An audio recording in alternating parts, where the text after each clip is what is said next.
Kalau di spiritual itu ada, spiritual Jawa itu ada sangkan, paraning, dumadi. Sangkan kita itu dari mana? Ya kan? Paraning itu kita sekarang ini di dunia ngapain? Ya kan? Dumadi. Sangkan, paraning, dumadi. Dan nanti kita itu nanti pulang seperti apa dan bagaimana jadi apa gitu. Seperti diikuti apa kayak orang berjubah gitu, ada dua kan gitu. Nah itu merasakan itu sudah sejak SMP. Sampai saya bilang kepada mak saya kan, saya risih gitu loh, saya nggak nyaman gitu loh diikuti pengikut berjubah gitu kan, gitu kan. Daripada minum uang dibuat beli minum gitu kan, mendingan dibuat beli jajan anak kan. Betul. Dibuat belikan beras atau apa ya? Beras atau kebutuhan skincare istri kan semakin bahagia. Iya betul. Kalau istri semakin bahagia kan uang kita semakin banyak. Kan? Gitu. Kamu kalau belajar ilmu spiritual itu kalau muda sekalian, kalau tua sekalian, jangan di tengah-tengah gitu loh. Kalau di tengah-tengah nggak bakalan dapat. Kenapa? Karena mikir kebutuhan. Kebutuhan tanggung ya. Iya kan sudah menikah kan, menikah gitu, punya anak, tangga, mikir kesejahteraan istri.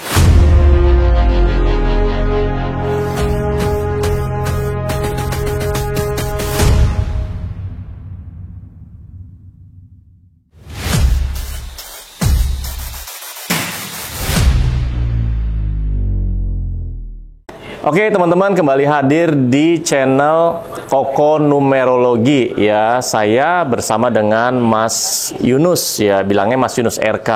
Nah ini kita bahas mengenai topik yang menarik juga ya. Oke Mas, langsung aja Mas. Mas, kalau kita mau bahas mengenai ini ya Mas ya, mengenai semesta atau mengenai Tuhan deh Mas, gitu. Itu tuh luas ya Mas ya.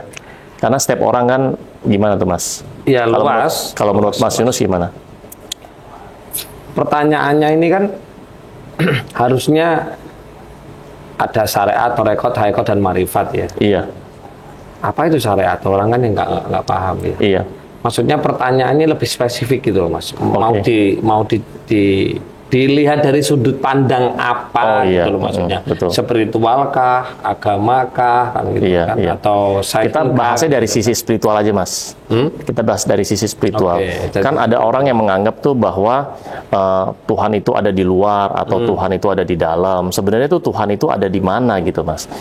Karena kan setiap orang itu punya keyakinan masing-masing ya. Kalau versi saya menyatukan antara pengetahuan tentang agama ya, tentang agama. Dulu saya juga bertanya-tanya masalah itu. Bahwa ada ayat Tuhan tidak lebih jauh dari urat nadi kita, gitu kan. Itu kan suatu statement atau ayat yang dimana jelas itu Al-Quran kan ya. Jelas kitab suci kan. Itu kan jelas memberitakan bahwa kalau tidak lebih jauh dari urat nadi kan berarti kan di sini di dalam diri kita gitu kan. Di samping itu juga tak tiupkan ruhku gitu kan. Nah, di samping itu juga kalau secara teman-teman yang muslim itu kan ada yang namanya sifat Tuhan kan. Sifat Tuhan itu ada 20 kan, wujud kan gitu kan. Nah, ini yang selalu membuat pertanyaan saya itu, kalau Tuhan itu mempunyai sifat wujud, berarti kan pasti ada wujudnya kan gitu kan. Pasti ada sifat wujudnya ya. Dari dulu saya mencari itu semua ya kan. Tetapi kalau kita melihat orang-orang itu hampir dari semua pemahaman itu Tuhan itu selalu seolah-olah itu berada di luar diri kita kan, gitu kan. Ada yang bilang di atas gitu kan, jauh segala macam ya, pokoknya jauh kan gitu kan. Betul. Pokoknya jauh daripada gini. Dan manusia hanya seonggok wayang saja yang dimana dia bergerak atas keesaan kekuatan Tuhan kan gitu kan. Di situ aku mencari-cari Mas, dari akhirnya saya mempelajari beberapa ilmu spiritual gitu ya, beberapa ilmu pengetahuan yang dimana di situ nyambung gitu loh. Jadi ini pemahaman saya ya. Mungkin kalau ada orang-orang yang yang berbeda gitu ya. Berbeda kan memang nggak masalah kan. Nggak masalah. Ini kan pengalaman spiritual saya. Ini sekedar sharing ya. Sharing sekedar spiritual saya ya. Saya menganggap Tuhan ya ada di dalam diri saya karena saya mengikuti kitab suci Al-Quran bahwa Tuhan tidak lebih jauh lah urat nadi kita kan gitu kan. Ketika dan saya korelasikan dengan yang namanya sifat wujud gitu kan. Wujud itu mau wujud ada wujudnya kan gitu kan. Nah, ketika manusia masih dalam keadaan menyandang ruh di dalam raganya, ketika mau mencari Tuhan, kan banyak kata orang yang mencari Tuhan banyak nggak menurut saya? Banyak, ya, kan? Banyak banget. Nah, pertanyaannya kan mencari Tuhan buat apa kan gitu? Kan? Dulu saya juga gitu, mencari Tuhan kan gitu kan. Ketika saya mencari Tuhan dengan versi ilmu saya ketemu Mas. Saya ketemu Tuhan versi saya gitu kan. Ya, saya ketemunya siapa? Ya ketemu diri saya sendiri. Gitu. Dan di film Alchemist Fullmetal yang kemarin dijelaskan itu, ya di situ kan juga ada sosok pemeran utamanya kan juga kepengen ketemu Tuhan di situ. Ketika mau ketemu Tuhan dan dia berhasil membuka pintu alam menuju alam Tuhan, dia juga ketemu yang namanya dirinya sendiri gitu.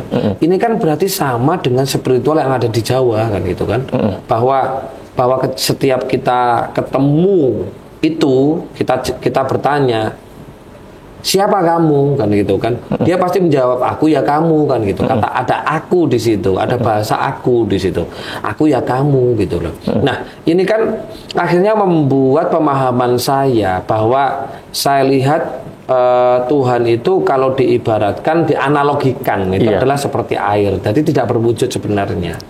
Berhubung Tuhan itu masuk ke wadah gitu kan, akhirnya wujud kan gitu kan, akhirnya wujud. Makanya juga tidak dipungkiri bahwa ada ayat juga bilang bahwa di mana kita melihat disitulah wajah Tuhan.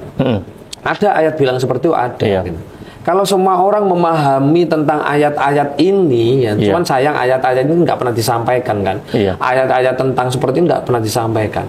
Kalau ayat ini itu benar-benar dipahami, nggak ada orang mau menyakiti orang lain, nggak ada orang mau memakan hak orang lain, nggak ada orang mau menghina orang lain. Karena apa? Sejatinya ketika menghina seseorang orang lain, berarti dia kan menghina Tuhan. Ketika menghina Tuhan, ya udah Tuhan itu pemilik segala-galanya. Dia maha kuasa, dia maha esa, maha kaya. Kalau sampai Tuhan mungkin tersinggung, ya udah hidupnya pasti ruwet kan gitu kan. Karena Tuhan yang ada di dalam diri saya dengan ada di dalam diri Mas Leo dan di seluruh makhluk itu sebenarnya kan dari satu sumber. Kalau saya menghina Mas Leo, otomatis saya menghina juga saya kan. Saya juga menghina Tuhan yang ngasih satu sumber itu. Nah, kenapa ketika setiap manusia yang masih hidup itu mencari Tuhannya selalu ketemu dirinya sendiri? Ya kan, bukan ketemu sosok Tuhan. Kalau sampai ketemu sosok Tuhan, entitas-entitas itu, nah itu beda lagi. Itu beda lagi. Tapi kalau Tuhan, selama kita masih hidup Mas Leo, kalau kita mau bermunajat, bermeditasi atau apalah ya, mau laku apa, kita ketemu Tuhan pasti berbentuk diri kita. Kenapa? Karena kita masih hidup. Karena ruh yang berada di dalam diri kita sesuai dengan cetakan gitu. Makanya air itu kalau dimasukkan ke botol aqua, gitu kan, jadi botol. Dia bentuk botol aqua kan, gitu kan. Kalau dia dimasukkan di cangkir, jadi cangkir. Ya, jadi cangkir kan, gitu kan. Ketika dia masuk ke gelas jadi gelas, masuk ke ember jadi ember. Nah, itulah makanya kenapa di sifat 20 Tuhan yang ada di Muslim itu yang pertama itu wujud gitu loh. Yang pertama wujud ya. Wujud berarti ada wujudnya kan gitu kan. Nah, ketika orang memahami eksistensi kewujudan Tuhan ini dalam bentuk entitas manusia, manusia akan menghargai manusia lain. Manusia akan menghargai makhluk lain. Nggak akan tercipta kedamaian. Berarti apapun wujudnya sebenarnya di dalamnya ada Tuhan. Ada Tuhan, gitu kan. Makanya di mitologi Hindu Krishnayana itu kan manusia kan terbuat dari itu molekul-molekulnya Wisnu kan, kan gitu. Berarti kan percikan Tuhan gitu kan. Berarti di dalam diri kita itu ada Tuhan gitu loh. Sayang manusia itu tidak memahami konsep wujud. Gitu. Karena banyak banget orang tuh yang menganggap Tuhan itu ada di luar, atas, ada gitu di atas ada atau di atas, jauh dan segala macam. Kan, gitu kan. Padahal Tuhan berada di dalam diri kita. Kita nggak ada Tuhan, kita nggak hidup. Yang perlu disadari adalah bagaimana hari ini kita itu menyadari bahwa ada Tuhan di dalam diri kita. Ketika hari ini kita menyadari ada Tuhan di dalam diri kita, kita nggak mampu untuk menyakiti orang lain. Iya. Kita nggak mampu untuk apa namanya membuat hati orang lain itu tersakiti, sedih dan lain-lain. Kenapa? Karena di dalam dirinya ada Tuhan. Oke. Gitu. Dan Tuhan itu dengan Tuhan kita pun sama, dari satu sumber, gitu, dari semesta. Gitu. Oke, meskipun ya banyak ya, kalau kita bicara agama-agama kan banyak ya. Kalau kita kan sekarang bicaranya dari sisi spiritual aja, Mas. Dari spiritual. Cuman penjelasan saya dari salah satu agama kan, karena memang saya backgroundnya kan dari Islam kan gitu. Kan. Itu seperti itu. Oke. Ya, sama sebenarnya di beberapa agama kan disebut Ruhul Kudus, Nur Muhammad. Ruhul Kudus adalah ruh yang suci. Lalu ruh yang suci siapa ya? Percikan Tuhan tadi atau bagian dari Tuhan tadi. Makanya tidak heran Tuhan tidak lebih jauh dari urat nadi kita. Sebenarnya pentingnya untuk mencari Tuhan itu apa toh? Itu loh yang mau saya tanyakan. Betul. Mas Leo tanya kepada saya kan tentang Tuhan gitu loh. Banyak orang mencari Tuhan, terus pertanyaan saya Mas Leo kan gitu kan. Kalau sudah ketemu Tuhan lo ngapain gitu loh? Ya, kalau ini saya kalau Mas Yunus nanya sama saya ya, kalau mencari Tuhan terus kalau udah ketemu mau ngapain ya? Biasanya sih kalau saya menganggap kalau ketemu Tuhan berarti hidupnya bisa lebih damai, hidupnya bisa lebih bahagia dan segala macam, bisa lebih dekat segala macam sih kayak gitu. Kalau menurut Mas Yunus gimana? Kalau menurut saya nggak usah lah kita berlebih-lebihan seperti itu hingga gitu ya? Hingga manusia terjebak pada ilmu-ilmu yang nggak jelas. Maksudnya ya kalau para guru-guru spiritual itu benar-benar lahir batin yang ngajarin ya. Kalau hanya untuk sebuah ketenangan dan kedamaian, Tuhan itu menciptakan raga manusia itu sudah sempurna loh Mas. Iya, betul. Di mana tubuh-tubuh kita ini mampu memproduksi hormon-hormon kebahagiaan toh. Jadi untuk menjadi sebuah bahagia tenang itu cukup kita memproduksi hormon kebahagiaan saja. Ibaratnya itu Tuhan sudah menyiapkan atau menyediakan semuanya ya. Tuhan itu nggak perlu dicari karena di dalam diri kita sudah ada Tuhan. Betul. Makanya pertanyaannya ngapain cari Tuhan? Kan gitu. Harus paham yang namanya tujuan hidup. Orang hidup itu harus mengerti tujuan hidup. Lah tujuan hidup itu apa? Ya hidup itu sendiri. Kalau tujuan hidup kaya, salah. Tujuan hidup itu bisa salah. Tujuan hidup itu adalah hidup itu sendiri. Menghidupi hidup itu sendiri. Tujuan hidup itu ya hidup itu sendiri. Hidup itu sendiri. Nah, Oke.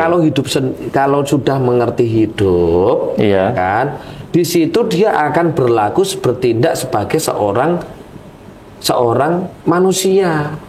Karena di dalam diri manusia ada Tuhan.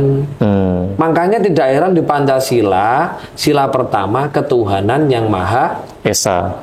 Di situ bukan Tuhan yang Maha Esa gitu kan, tapi ketuhanan. Berarti kita itu disuruh untuk mengaplikasikan sifat-sifat Tuhan. Oke, ketuhanan itu berarti memiliki ya sifat-sifat Tuhan ya. Sifat Tuhan gitu loh. Oke. Tapi kenyataannya faktanya semua orang terhipnotis untuk mencari Tuhan di luar sana. Ketika mencari Tuhan di luar sana, banyak sekali kalau orang itu tidak mempunyai kemampuan supranatural, akhirnya apa? Banyak membo itu apa ya? Menyerupai gitu ya. Banyak itu jin menyerupai wali, jin menyerupai si A, di J, kan gitu. Jadi yang harus hari ini disadari itu adalah bagaimana kita menyadari bahwa Tuhan itu ada di dalam diri kita. Bahkan di setiap agama juga sudah dijelaskan. Bahkan Tuhan tidak lebih jauh dari urat nadi loh. Lah urat nadi kita kan nempel tuh. Betul. Terus nggak usah cari jauh-jauh ya. Kenapa teman-teman kok lupa gitu loh? Harus mencari Tuhan di sana. Loh, kalau kita nggak hidup, berarti kita harus cari Tuhan kan gitu kan, supaya kita hidup kan gitu kan. Nah kalau kita hidup, siapa yang menghidupi kita? Ya Tuhan. Jadi jangan cari jalan keluar ya, cari jalan ke dalam. Semuanya gitu. Harus ke dalam. Ke dalam ya. Semuanya harus ke dalam karena semuanya ada di sini. Gitu. Mas Yunus, menurut Mas Yunus ya, kan ada istilah begini ya. Jika Anda mau mengenal Tuhanmu, Anda harus mengenal dirimu dulu. Ya itu dulu saya dipeseni sama guru saya kan, mungkin sering cerita ya kan. Saya dipeseni seperti ini ya teman-teman ya, bahwa wong urip iku kudu ngerti uripe gitu loh. Wong urip ora ngerti uripe koyo mayit urip. Nah, itu bahasa Indonesianya ya yang tadi Mas Leo tadi. Orang hidup itu harus mengerti hidupnya. Kalau orang hidup gak mengerti hidupnya seperti mayat hidup. Ya kan? Akhirnya apa yang terjadi? Seperti contoh hutang. Hutang itu adalah hakikat manusia. Jadi ada manusia kok berhutang. Itu adalah hakikat manusia yang dia itu lupa akan punya Tuhan. Tuhan itu maha pemberi kok. Tuhan maha kaya kok. Kenapa engkau nggak bermunajat kepada Tuhan? Mas, saya sudah bermunajat tapi nggak dikasih uang. Karena kamu nggak percaya. Karena kamu nggak sabar. Iya. Ya kan? Bermunajat itu apa, Mas? Bermunajat itu ya katakanlah kita bisa beribadah, kita bisa berdoa, kita bersemadi, kan gitu kan. Loh, ini saya pernah tak praktekkan loh, Mas. Pernah tak praktekkan ketika saya dulu belum punya uang banyak, jangankan belum uang yang banyak, belum punya uang lah, kan, katakanlah. Tapi karena saya itu orang yang memiliki Tuhan, kan, bagi saya kan gitu kan. Ketika saya kehabisan beras, saya cuma menyalakan dupa, ya. Saya berdoa. Doa saya buruk sebenarnya, jelek sebenarnya. Tuhan, bahasa Indonesia ya, Tuhan, gak di beras aku. Kalau memang kamu ada, kasih aku beras. Kalau memang kamu ada, kasih aku beras. Kalau kamu nggak ada, aku nggak mau menyembahmu. Apa yang terjadi, Mas? Saya nyalain dupa, saya habis itu nggak ada 1 jam, Mas. Tiba-tiba tetangga yang lumayan agak jauh datang bawa beras 6 kilo. Disitulah saya sudah mulai mempercayai bahwa Tuhan itu benar-benar ada di dalam diri kita. Iya. Jadi saya bilang Tuhan gitu kan, itu bahasa Indonesia, Mas. Sebenarnya saya bilangnya nggak seperti itu, gitu loh. Bahasa saya ada lah, ada gitu loh. Jadi orang-orang yang hutang itu adalah orang yang lupa kalau Tuhan itu ada. Secara hakikat ya, mohon maaf ya teman-teman. Dan orang yang berhutang itu adalah orang yang lupa bahwa keesaan Tuhan itu memang luar biasa.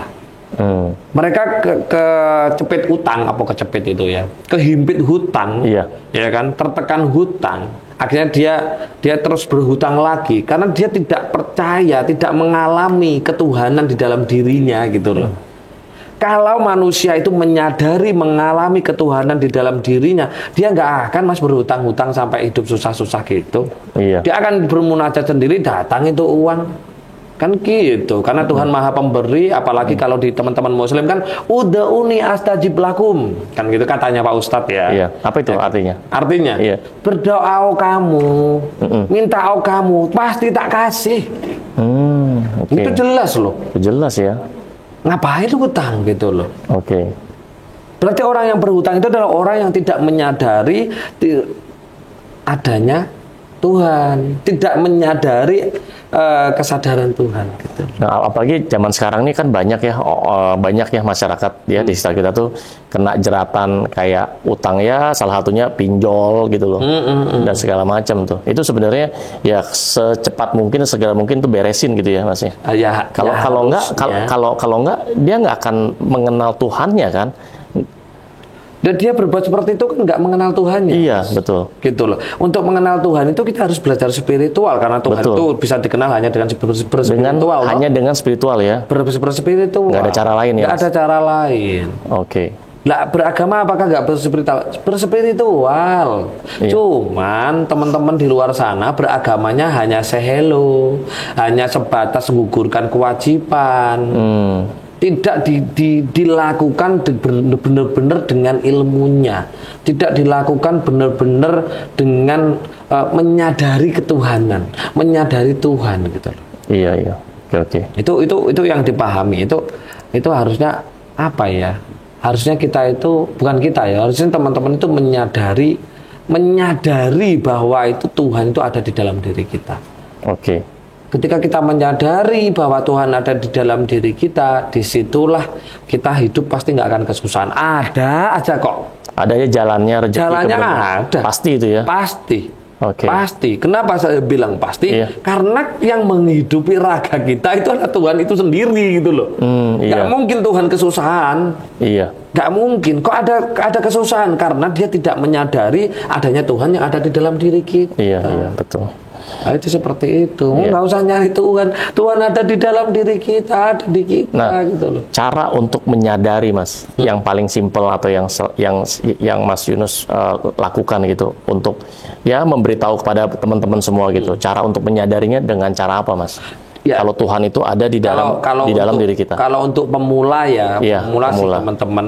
ya pemula itu kita meditasi.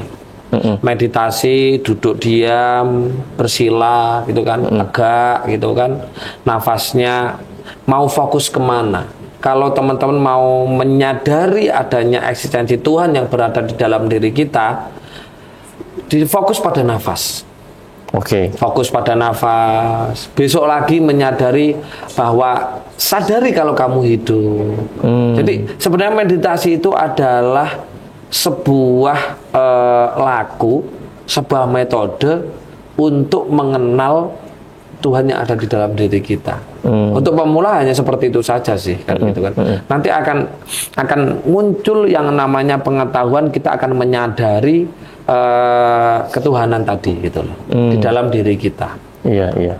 Tapi kalau kita memahami, mohon maaf sekali, kalau kita memahami Tuhan ada di luar sana, di atas sana, harus menghadap sana, ruwet uripmu. Karena berarti melupakan Tuhan kan gitu kan. Berarti kan melupakan Tuhan, melupakan yang yang membuat hidup kita kan gitu kan. Contoh aja logikanya, Mas Leo punya teman dekat gitu kan. Ketika teman dekat itu sudah tidak menghiraukan Mas Leo, dia malah menjauh gitu kan. Kira-kira Mas Leo mau nggak ngasih makanan, minuman kan gitu kan? Mungkin sedikit rezeki ke orang itu. Nggak mau kan? Nggak mau karena dia sudah melupakan kok, melupakan kita kok. Tuhan juga gitu. Kalau kita nggak menyadari eksistensi Tuhan yang ada di dalam tubuh kita, ya akhirnya menganggap Tuhan itu ada di suatu arah yang lain, tempat yang lain gitu ya. Ya hidupnya ruwet pasti, banyak masalah. Karena doanya pasti zong. Doanya pasti zong, doanya nggak terwujud. Gitu. Oh gitu ya. Gitu. Dan kayak seperti orang yang gampang kecewa, trauma, dendam, terus suka ngegibah, itu juga nggak akan bisa ya? Nggak bisa. Menyadari Tuhan ada di dalam diri kita ya? Itu adalah sifat sikap yang tidak mampu untuk menyadari Tuhan yang berada dalam diri kita. Oke. Seperti itu. Iya. Oke. Sebenarnya sekarang ini kalau Mas Yunus lihat ya, makin banyak gak orang belajar spiritual, makin banyak gak sih orang menyadari bahwa Tuhan ada di dalam diri seseorang? Kalau di dewasa ini sudah mulai banyak, Mas. Sudah mulai banyak, mereka sudah. Kenapa? Karena bagi mereka sudah mulai menyadari bahwa agama itu bukan solusi lagi gitu lah. Mereka akan kembali kepada Tuhannya kan gitu kan. Makanya sekarang kebangkitan spiritual kan lagi kenceng-kencengnya. Semua orang pasti akan kembali kepada Tuhannya pasti. Dan pengalaman Tuhan itu akan didapatkan pasti. Dan Mas Yunus juga meyakini ya, maksudnya melihat juga sekarang ini mulai banyak yang mengalami namanya kebangkitan spiritual ya Mas. Iya, kebangkitan spiritual sudah mulai ini. Kenapa kok spiritual mulai bangkit? Karena banyak manusia yang sudah kecewa dengan yang namanya dogma. Gitu, dogma agama kan gitu. Nah, seperti itu. Kenapa? Sudah menjalankan A, B, E, dan C, tapi hidup tetap seperti itu aja. Hidup masih banyak beban, masih banyak masalah dan lain-lain. Mas Leo kalau mau main di daerah Kediri di tempat saya sana ya. Saya punya dulu ya, ketika saya masih sering bareng dengan teman-teman itu, para orang-orang yang kejawen gitu ya, orang yang berkeyakinan gitu, baik itu kejawen A, B, E, dan C ya, mulai dari Murti Tomo, Pangestu, Pengahayat dan lain-lain. Itu kalau kita main ke rumahnya, Mas, itu kita melihat itu damainya luar biasa mereka, Mas. Mereka damai, mereka tenang, mereka santai, nggak ada yang kemerungsung, Mas. Bahkan hidup itu apa adanya karena mereka menyadari Tuhan. Bagi orang yang keyakinan itu. Kan keyakinan, Thomas. Kalau keyakinan itu pasti kan mengarah ke kebatinan. Kalau kebatinan itu pasti mengarah kepada ketuhanan, bukan syariat, bukan tekstual. Jadi nggak ada tekstual mereka, tapi hidupnya luar biasa, Mas. Tenang, nerimo, sabar, bahagia. Apa adanya. Tapi kalau kita main ke rumahnya teman kita, pasti ujung-ujungnya ngeluh kan? Iya kan? Ujungnya ngeluh, bro, usaha saiki sepi. usaha sekarang sepi, sulit, ada aku punya hutang kan gitu. Loh, dia kan agama loh, dia berdogma loh dia. Karena apa? Beliau seperti itu karena beragamanya tidak dinaikkan ke kualitas sampai ke hakikat gitu. Kalau sampai ke hakikat, ke makrifat, ya pasti dia akan masuk ke tingkat kebatinan gitu loh. Oke. Gitu. Tapi sayang orang-orang seperti itu kan suka bilang sesat, kafir dan lain-lain. Kafir itu kan katanya kaum kalau berpikir. menurut saya kafir itu adalah kaum berpikir. Iya. Karena syarat sah untuk berdogma itu adalah berakal toh. Iya. Ya, kalau nggak berakal ya nggak usah makanya saya berakal gitu loh. Makanya saya berdogma. Oke. Sebenarnya di banyak ajaran-ajaran lah ya, itu kan ada pesan-pesan yang mengatakan memang Tuhan itu ada di dalam diri kita kan, Mas? Iya, hampir semua. Tapi kenapa banyak orang yang nggak menyadari hal itu, Mas? Ya. Atau mungkin ada yang ditutupin atau gimana? Atau kan, mungkin dia nggak belajar? Kalau kita melihat itu kan gini, Mas. Sebenarnya ada politik juga ya, supaya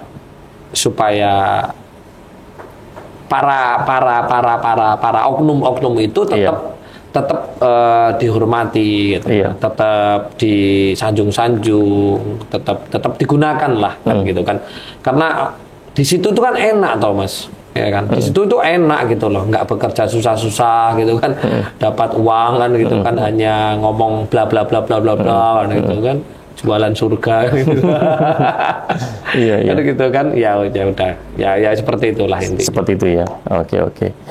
Intinya ya politik lah, Mas. Intinya politik. Gitu. Ya. Tapi kalau kita benar-benar, makanya apa? Saya sering bilang kepada teman-teman yang Muslim, kualitaskan kedogmaanmu, kualitaskan keagamaanmu. Jangan hanya syariat yang tekstual, tapi naikkan ke tingkatan torekot, haikot dan marwet. Itu kewajiban loh itu sebenarnya. Iya. Kewajiban. Makanya di YouTube saya itu saya menjelaskan syair tanpa waton itu yang dikerjakan, yang dipopulerkan oleh Gus Dur kan. Iya. Itu kan bagaimana manusia harus dia itu menjalani yang namanya torekot, hakikat, makrifat, kan gitu sebenarnya. Tapi nggak tahu, ya dikembalikan lagi kepada manusianya masing-masing sih sebenarnya. Iya. Kalau saya sih, hidup saya ya bahagia aja, santai-santai aja, damai-damai aja. Sebenarnya semuanya. Solusi dari semua permasalahan yang ada di hidup ini sebenarnya pentingnya ya belajar yang namanya spiritual ya. Pentingnya belajar spiritual. Kenapa manusia harus belajar spiritual? Karena manusia itu terdiri dari tubuh satu fisik, yang tiga ini astral. Kalau manusia hanya hidup syariat saja, maksudnya tidak berspiritual. Ya, di sini ada tubuh astral loh, di sini ada tubuh spiritual loh, di sini ya. Ada roh, ada sukma, ada jiwa. Kalau orang tidak berspiritual, mana mungkin bisa mengenal ruhnya? Iya. Mana mungkin bisa mengenal sukmanya? Berarti spiritual itu untuk lebih mengenal ya? Lebih mengenal. Bahwa ruh kita ya. Itu seperti apa. Makanya penting sekali ilmu yang namanya sangkan paraning dumadi. Apa itu, Mas? Kalau di spiritual itu ada, spiritual Jawa itu ada sangkan paraning dumadi. Sangkan kita itu dari mana? Ya kan? Paraning itu kita sekarang ini di dunia ngapain? Ya kan? Dumadi, sangkan paraning dumadi. Dan nanti kita itu nanti pulang seperti apa dan bagaimana jadi apa gitu. Itu harus dipelajari. Iya. Dan ilmu itu bisa didapat dengan ilmu yang namanya sastra jendra hayuningrat pangruating diyu. Sastra jendra kan itu kan. Kan ajaran kan. Iya kan. Sastra jendra sebuah ajaran yang kesemestaan kan itu kan, tentang ketuhanan kan gitu kan. Ya kan. Sastra jendra hayu ningrat kan itu kan. Nah, ini kan hayu itu kan hidup, ningrat itu kan selamat, rahayu, selamat di dunia dan di akhirat gitu. Arti rahayu. Kan hayu ningrat kan. Rahayu ningrat ya. Sastra jendra hayu ningrat pangruating diyu. Nah, ini kalau dilakukan ya kita harus melakukan untuk apa? Ngeruat, ngudari segala sesuatu hidup manusia yang benar-benar ruwet itu tadi. Oke, jadi harus belajar spiritual. Kadang-kadang gini Mas, banyak orang pikir, gue mau sukses, gue mau lebih kaya, gue mau bisa bebas utang, ya, atau mungkin ada orang yang sakit terus pengen sembuh gitu loh. Disuruh belajar spiritual tuh kayak nggak nyambung gitu Mas. Mungkin kesadarannya belum ini ya. Di samping kesadarannya belum sampai ke sana, dari kecil tidak pernah ada pemahaman spiritual dari keluarga Mas. Betul. Sehingga apalagi beberapa dogma yang dianut gitu kan juga sudah mewanti-wanti ya, awas lo nanti kalau belajar itu kan gitu, jangan belajar dengan orang A itu nanti sesat gitu betul. Kan nanti kafir gitu. Nanti kan nggak seperti semua itu yang menghidupi, katakanlah seandainya ada si A ini sesat misalnya, diklaim sesat oleh orang lain. Nah, yang menghidupi ini di dalamnya ini ada siapa sebenarnya? Ada Tuhan, toh? Ada Tuhan, Nah, dia bisa mengajarkan seperti itu kan siapa ya? Hanya Tuhan gitu. Jadi intinya itu nggak usah saling menyesatkan lah. Sesama sesat nggak usah saling menyesatkan. Kan gitu kan? Gitu. Ke orang-orang yang menyesatkan saya, misalnya saya, orang yang menyesatkan si B, seandainya disesatkan kan juga nggak mau kan gitu. Berarti kan sesama sesatnya, wis nggak usah saling menyesatkan kan gitu kan. Yang penting sekarang hari ini kita kaya raya, sugih, mangan enak, tenang, damai kan gitu kan. Iya betul. Nah itu sebenarnya solusinya ada di spiritual ya. Solusinya semuanya ada di spiritual. Nah, boleh tahu nggak Mas Yunus ini belajar spiritual itu dari sejak kapan sih Mas? Misalnya dari berapa lama gitu Mas? Saya kalau mengalami pengalaman spiritual itu secara supranatural sejak dari SMP Mas saya. Oh, SMP. Jadi SMP itu sering sekali itu seperti diikuti kayak orang berjubah gitu, ada dua kan gitu. Nah itu merasakan itu sudah sejak SMP, sampai saya bilang kepada mak saya kan, saya risih gitu loh, saya nggak nyaman gitu loh diikuti pengikut berjubah gitu kan, Akhirnya saya dicarikan minum-minuman. Dan pada waktu itu masih ada almarhum Kiai namanya Kiai Nawir ya. Saya dimintakan minuman supaya saya itu nggak melihat ini para yang mengikuti saya kan gitu kan. Akhirnya saya dari itu nggak bisa melihat itu. Dikasih minuman khusus gitu ya? Minuman air aja sebenarnya, tapi akhirnya nggak bisa melihat, jadi tertutup lah ya. Indra saya kan tertutup ya, indra ke-27 atau 28 itu ya nggak tahu gitu kan, ketutup kan. Nah di situ sudah mulai dari kecil saya sudah mulai puasa sih. Saya puasa Senin Kemis itu kan, dulu kan masih mondok ya, otomatis kan spiritualnya ya tahunya lewat puasa. Kebetulan kan Islam kan gitu kan. Ya dulu kan gitu kan, sekarang ya tetap KTP kan gitu kan. Ya itu juga gitu loh. Saya puasa Mas, puasa Senin Kemis itu mulai dari SMP kelas 2 sampai semester 5 nggak pernah putus saya Mas. Terus saya juga sholat duha itu waduh sergep banget Mas. Rutin saya sholat duha itu. Kenapa? Karena saya orang miskin, kepengen kaya kan, gitu kan. Akhirnya saya sholat duha. Sholat tahajud malam itu Mas. Waduh, sampai saya itu ketika nggak bisa bangun seperti ada orang narik gini loh Mas. Akhirnya sampai dibangunin seperti ada yang bangunin untuk sholat tahajud. Itu lama Mas. Ya sholat tahajud ya puasa. Tapi masih puasa agama karena kan saya nggak punya guru pada waktu itu. Nah, setelah saya mulai bertemu guru spiritual, disitulah saya mulai meditasi, pernafasan, terus mulai belajar tentang ilmu A, ilmu B, ilmu C, kan gitu kan, ilmu spiritual maksudnya, kan gitu kan. Terus mulai belajar ilmu minum nggak mendem kan gitu kan, minum alkohol tapi nggak mabuk kan? Mulai belajar mindah air kencing kan gitu, rasa kan gitu. Makanya saya setiap pelatihan kan nggak pernah ke kamar mandi Mas. Saya pindah ke peserta. Dipindahin ya.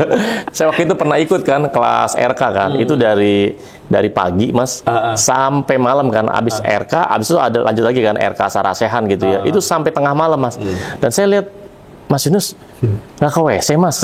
Saya udah berapa kali gitu, dan saya nggak pernah lihat Mas Yunus ke WC gitu loh. Terus Mas Yunus kan jawab kan, saya pindahin gitu loh ke peserta. Ya itu sampai belajar seperti itu juga. Gitu juga ya. Ya banyak lah, itu kan ilmu-ilmu ya memang belajar ya. Cuman kan hari ini kayak ternyata dulu saya belajar itu ternyata penting gitu loh. Ternyata hari ini saya jadi public speaker kan. Kan ada public speaker izin ya pipis dulu kan nggak asik kan, gitu kan. ya ternyata manfaat juga. Iya. Terus saya belajar, dulu saya bertanya sih, kenapa sih saya harus diajari minum alkohol supaya nggak mabuk kan gitu kan? Buat apa? Wong saya nggak suka minuman keras juga, kan rasanya kan nggak enak toh Mas. Iya, bukan mau ngajarin orang minum minuman seperti itu ya, enggak dulu ya? Saya itu ngetes ya. Saya bertanya-tanya, ngapain saya diajari ini? Iya. Untuk rasanya juga, ternyata juga bermanfaat gitu. Manfaat saya ketika bertemu orang yang mohon maaf ahli minum gitu kan, bukan ahli mabuk loh ya. Kalau ahli mabuk sedikit langsung tembak. Kan? Iya. Kalau ahli minum kan mau habis kuat. Kan kuat. Iya, nah, nanti kalau saya nggak bisa mindah rasa rasa alkohol mabuk itu ke orang itu, lah yo saya nggak bisa menyadarkan toh. Iya, makanya apa? Saya ternyata ilmu itu manfaat gitu loh hari ini gitu. Hari ini manfaat, saya bisa mengentaskan orang yang ahli minum kan. Daripada minum uang dibuat beli minum gitu kan, mendingan dibuat beli jajan anak kan. Betul. Dibuat belikan beras atau apa ya? Beras atau kebutuhan skincare istri kan semakin bahagia. Iya, betul. Kalau istri semakin bahagia kan uang kita semakin banyak kan gitu. Iya. Gitu. Oke. Ternyata semua yang diajarkan guru saya itu dulu saya bilang apa sih manfaatnya ini kan gitu. Iya. Kan. Ternyata manfaat sekarang ini. Kepake semua ya. Pakai semua Mas. Berarti semua. apapun yang gurunya Mas Yunus itu suruh A, suruh B, suruh C, diikutin semua Mas. Saya ikutin semua tanpa Mas Yunus harus. Termasuk orang yang ini ya Mas, patuh gitu, taat ya. Oh patuh banget Mas. Saya pernah dikerjain sama guru saya. Kayak gimana? Saya ketika pulang dari Surabaya gitu kan, saya kan masih kuliah, belajar sebenarnya masih kuliah. Saya di SMS sama itu guru saya itu kan, John kamu berhenti dulu. Apa Mas? Berhenti kan di SMS kan, tulis kan HP poli-poli kan dulu kan, tulis kan gitu kan. HP saya masih Siemens itu, tahu Siemens ya kayak itu apa sih namanya? Pager ya? Oh belum, sudah pager. Siemens itu loh yang handphone ya. Handphone bundar kayak Doraemon itu, ya kan? Yang layarnya biru, ya kan? Iya. Nah itu kan bunyinya kan keras itu. Dulu saya berhenti, ya kan? Saya bilang, John kamu minggir dulu, berhenti dulu. Ngapain? Ngapain Mas? Iya. Ada kecelakaan di depan. Mau ada kecelakaan supaya kamu nggak ikut kecelakaan kan gitu kan? Nah akhirnya ya udah saya berhenti. Terus saya harus ngapain Mas? Kamu nyemplung ke sungai aja kan gitu sambil baca Al-Fatihah 7 kali kan gitu kan. Oh iya, terus ya udah sendiko dawuh Mas. Sendiko dawuh ya udah saya sepeda tak jagang, sepeda saya itu TVS Neo itu kan. Masih sekarang masih ada sepedanya. Dipakai mertua. Pakai ke sawah. Iya. Bukan diberi yang jelek, tapi tetap tak berikan motor. Bagus. Oke. Saya nyemplung itu ke parit kecil. Ada sungai nggak di sana? Kamu nyemplung kan? Nyemplung itu masuk ya. Ya kebetulan kok ada parit kecil gitu. Ya udah saya nyemplung kaki. Terus saya ngapain? Baca Al-Fatihah itu 7 kali. Dengan apa dibatin? Iya, dibatin. Baca Al-Fatihah. Habis itu, Mas udah tak baca, ya udah kamu jalan lagi kan gitu kan. Nyampe rumah sorenya jam habis maghrib, saya pergi ke rumah guru. Wis kamu lakukan John. Udah Mas. Goblok gue tak kerjai gelem ae kok jancuk pancen sampai ada bilang gitu. Ada namanya teman saya, ada namanya Pak Eko. Goblok kok dikerjai kok gelem ae kan gitu. Yo aku kan wong patuh ambek guru. Sering Mas dikerjai sama guru sering. Karena bagi saya adalah ketika saya berilmu itu tanpa saya protes, itu malah saya akan mendapatkan ilmunya. Kenapa? Karena saya banyak sekali mendapatkan teman-teman saya pada waktu itu satu leteng itu yang ilmu ya. Dia itu sering protes Mas, sering protes lah, ngapain disuruh gini mau gitu. Sekarang nggak jadi apa-apa Mas. Isinya komplain mulu ya. Komplain melulu. Makanya orang ilmu itu kudu sendika dawuh gitu. Apa itu Mas? Sendika dawuh itu apa yang dibilang guru, ya udah lakukan gitu. Iya, 100% ya. 100%. Wis apa ya? Wis harus bener-bener pasrah gitu loh. Pasrah. Taat gitu. Taat gitu loh.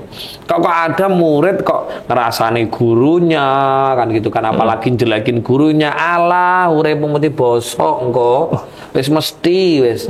Wong kita itu suruh menghormati guru walaupun satu ayat kok. Di belakang kok ngerasani gurunya, gibahin gurunya, pasti bermasalah nanti hidup.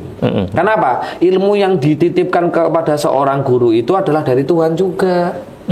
Kan nggak mungkin Tuhan itu datang sendiri ngajarin kamu. Pasti manusia itu adalah kepanjangan guru. Kalau sudah belajar sama si A, ya udah anggap aja itu kepanjangan guru, kepanjangan Tuhan. Menyampaikan ilmunya ke kita. Iya. Tapi orang-orang enggak, sudah diajak, apalagi mentalnya orang sekarang gitu kan, berguru gitu kan, terus mencari guru lain, besok menjelekkan gurunya, menjelekkan ilmunya. Wah, ilmunya ya ruwet orang seperti ini. Iya. Itu mesti bosok. Jadi cara untuk berilmu ya harus taat ya. Kalau udah berilmu sama guru gitu ya. Iya. Memang seperti itu harusnya gitu loh. Iya. Harusnya seperti itu. Dan sebenarnya gini Mas, kalau kita bicara berspiritual ya, itu paling bagus ya, paling oke itu di saat kapan sih Mas? Maksudnya dari muda atau memang ada usia-usia tertentu gitu? Dulu saya berpesan Mas sama saya itu. Iya. Kamu lek ngelmu, John, kamu kalau ngelmu itu lek nom bisa. Apa tuh? Lek tua. Gak apa-apa Mas ya, saya kan bahasa itu ya. Aku kan desa Mas. Kamu kalau belajar ilmu spiritual itu kalau muda sekalian. Kalau tua sekalian, jangan di tengah-tengah gitu loh. Lek di tengah-tengah nggak bakalan dapat. Kenapa? Karena mikir kebutuhan. Oh iya, kebutuhan tanggung ya. Iya kan sudah menikah kan, menikah gitu, punya anak, tangga, mikir kesejahteraan istri, membahagiakan anak, orang tua dan. Nah kebetulan saya kan belajar spiritual memang dari muda. Memang saya bahkan sampai dulu pernah cerita kan saya nggak mau nikah juga kan gitu kan. Iya. Kan karena memang saya udah dapat semua gitu, apa yang saya cari maksudnya. Iya.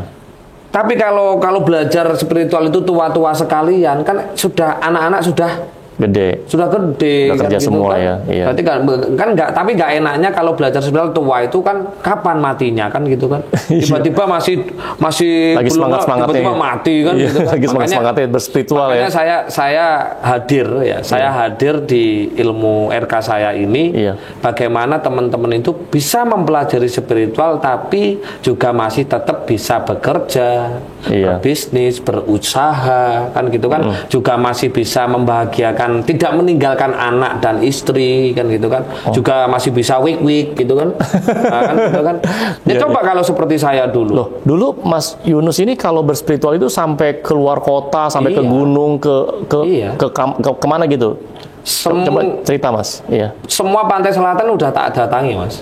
Mulai dari ujung timur sampai Parangkusuma udah tak datangin semua. Gunung-gunung semua udah tak datangi semua. Datangi semua, itu perjalanan laku itu. Perjalanan laku ya. Itu coba kalau kita punya keluarga gitu. Iya. Ya kan? Iya. Akhirnya apa yang terjadi? Makanya saya menemukan membuat ilmu yang dititipkan ke saya oleh semesta itu, yaitu RK ini. Bagaimana teman-teman itu belajar berspiritual tapi tidak meninggalkan keluarga, kan gitu kan, tidak apa namanya miskin, tapi bagaimana berspiritual bisa kaya gitu loh. Berspiritual kok miskin ini loh, ya aneh. Nah ini mungkin banyak yang salah paham ya, salah kaprah ya. Pikir orang kalau berspiritual itu tuh harus meninggalkan gitu. Keluarga, meninggalkan duniawi gitu ya. Ya itu kalau menurut Mas Yunus gimana tuh? Kita melihat sejarah Mas. Iya. Ya. Mungkin kalau zaman dahulu berspiritual itu kita harus benar-benar meninggalkan keluarga, ya kan, supaya kita mendapatkan kesadaran Tuhan kan gitu, atau ilmu spiritual itu memang bisa, karena pada zaman leluhur kita, nenek buyut kita mungkin masih apa ya, anak-anak keluarga kita ditinggal, kebun masih luas, betul, kan gitu kan, belum ada mall kan gitu kan, belum ada minimarket kan gitu, belum ada HP, belum ada burger, nggak. Sekarang ini kalau kita sampai berspiritual meninggalkan keluarga, nah zamannya kan sudah beda Mas. Kalau kita sampai berspiritual meninggalkan yang namanya, kita kalau di dalam Islam zuhud lah katakanlah. Zuhud itu kan meninggalkan dunia kan. Kita meninggalkan kehidupan keluarga. Ya kita berdosa dong Mas.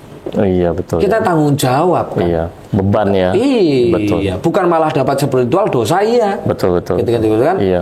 Kan kebanyakan dulu orang-orang, nah pertanyaannya hari ini itu adalah mungkin masih banyak orang terjebak di konsep ini gitu. Iya. Kalau zaman dahulu ditinggalkan kan nggak masalah, Mas, makan masih telo kan gitu Iya, kan. betul. Masih ada konsep nerimo ing pandum gitu. Nerimo ing pandum masih bisa gitu kan. Iya. Tapi hari ini nggak bisa, Mas, nerimo ing pandum. Nerimo ing pandum, ya kelaparan kan gitu kan. Iya. Makanya saya membuat formula RK ini bagaimana teman-teman tetap bisa berspiritual, bisa mengenal dirinya, dan tetap uangnya bisa ada gitu. Dan makin meningkat malah ya. Meningkat finansialnya. Betul, Jadi betul. tetap berspiritual, tetap berkeluarga, juga tetap menjalani aktivitas gitu. Iya, iya. Cukup saya aja yang kesulitan. Jadi semuanya tuh balance ya atau seimbang ya.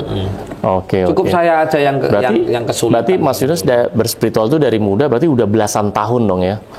Ya, Menimba ilmu sana sini ya. Dimulainya dari tahun 2007 sih sebenarnya. 2007, iya. Wah, udah lama banget, Mas. Dimulainya dari situ. Iya. Dari situ dimulai spiritual. Saya dulu juga nggak ngeh sih sebenarnya. Awal-awal berspiritual itu nggak ngeh buat apa spiritual ya. Karena saya enjoy nyaman, ya udah jalani aja. Tapi semenjak mengenal guru saya yang lumayan agak ini koclok gitu ya. Itu ternyata penting kaya gitu loh.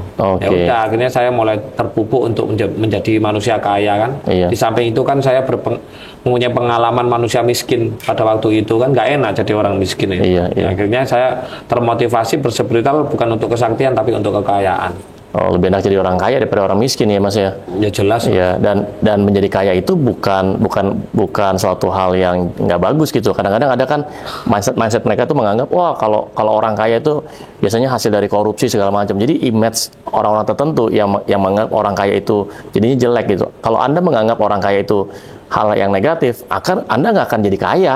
Mustahil. Iya. Mustahil. Jadi jangan negatif di kayanya. Kan ada orang-orang tertentu yang memang untuk mendapatkan kekayaan dengan caranya negatif gitu loh ya. Tapi banyak orang tuh general kaya negatif, akhirnya dia nggak kaya-kaya, Mas. Kasihan kan kayak gitu. Di desa ya? masih banyak, Mas, yang namanya berspiritual tapi hidupnya kekurangan itu banyak. Mengaku hebat, bisa lucu itu di desa banyak loh, Mas. Iya. Para dukun-dukun desa, teman-teman saya, terus ada beberapa lah saya kenal gitu kan. Iya. Dia bisa menerawang ini ke masa depan gini. Pertanyaan saya, mbok yo terawangen kowe duwe kapan ngono lho. Iya. Lah wong gemangane susah kok. Banyak orang bisa menerawang orang lain. Oh, kamu nanti seperti ini. Oh, ini sudah saya terawang. Mbok Yao menerawang dirinya sendiri atau keluarganya. Kapan jadi orang kaya? Kapan dapat uang? Kan gitu, Mas, harusnya kan. Iya. Tapi kenyataannya Kayak itu, berarti kan bullshit itu. Oke. Kalau saya nggak mau, Mas, menerawang. Iya. Karena kan sudah jelas manusia itu bisa dilihat masa depannya dengan yang kemarin saya ceritakan Iya, itu kan. betul. Kita belajar tentang pewayangan kan. Iya. Ya kan, kalau kita hari ini sebagai Sengkuni ya hidup di depan ya pasti banyak masalah. Iya, gitu kan. betul. Hari ini sebagai Duryudana ya pasti hidup pasti susah kan ya. Iya. Tapi kalau sekarang ini kita hidup sebagai Puntadewa kan gitu, Werkudara gitu, hidup ya pasti kaya kan gitu. Itu sebenarnya nggak usah merisaukan masa depan. Kita bisa melihat dari pewayangan dan diplekan hari ini kita itu berperan sebagai apa kan gitu kan. Kalau berperan sebagai Sangkuni ya udah kan gitu. Seperti maling gitu kan. Maling nggak usah mencari tahu maling ya? Pencuri. Iya. Ya. Orang mencuri itu pasti nanti takdirnya, masa depannya ya pasti akan ketangkap. Entah itu ketangkap polisi, entah itu ketangkap masyarakat. Itu pasti, itu hukum sebab akibat, Thomas. Iya, jadi nggak perlu mencari masa depan nanti saya bisa kaya enggak. Hari ini ya silakan berusaha. Hari ini silakan berbisnis, pasti nanti di depan pasti juga. Kan belum tentu berhasil loh, tergantung kamu mindsetnya bagaimana kan gitu kan. Iya, betul. Kan gitu. Betul. Tergantung ilmu kan. Iya. Ilmu yang dimiliki. Makanya tuh sekarang ya kalau mau berbisnis ada namanya spiritual bisnis, Mas. Ya akhir-akhir ini lagi rame nih. Jadi bisnis itu nggak cuma hanya ngomongin tentang dunia bisnis, tapi sisi spiritualnya pun dimasukin. Ya makanya kemarin saya hubungi Pak Tri itu. Iya. Pak Tri Sumono itu yang manusia 4 kuadran itu. Iya. Dia kan sering membuat pelatihan kan, pelatihan tentang mencetak pengusaha-pengusaha itu kan. Beliau bilang sama saya, Mas, saya itu mencetak banyak pengusaha, tapi tidak ada yang mengelola spiritual dan batinnya. Ini supaya balance, saya minta Mas Yunus untuk kita ngobrol untuk bagaimana ke depannya. Ya monggo kan gitu. Iya, iya. Itu penting sekali. Betul, betul. Ya, biar balance ya semuanya ya. Oke. Oke, kalau ngomongin spiritual sebenarnya panjang ya Mas ya, seru sih sebenarnya ya. Nanti kapan-kapan kita atur. Seru, seru itu yang bertentangan Mas itu. Bertentangan. Tapi nggak usah lah, nggak usah. Jangan, iya. Bertentangan. Iya. Oke, teman-teman, kita nanti lanjut di video-video berikutnya. Teman-teman ya, jangan lupa teman-teman bisa subscribe, bisa like juga, dan bisa kasih komen ya teman-teman. Oh ya, Mas, mohon maaf ya saya salah. Mohon maaf ya teman-teman, saya nggak sopan pakai celana. Nih, celana pendek, kaosnya one piece gitu. Pakai kopiah ya, saya orangnya seperti ini memang. Apa adanya gitu ya. Apa adanya apa kan. Adanya apa. Oke, teman-teman, sampai ketemu lagi di video berikutnya. Oke, see you.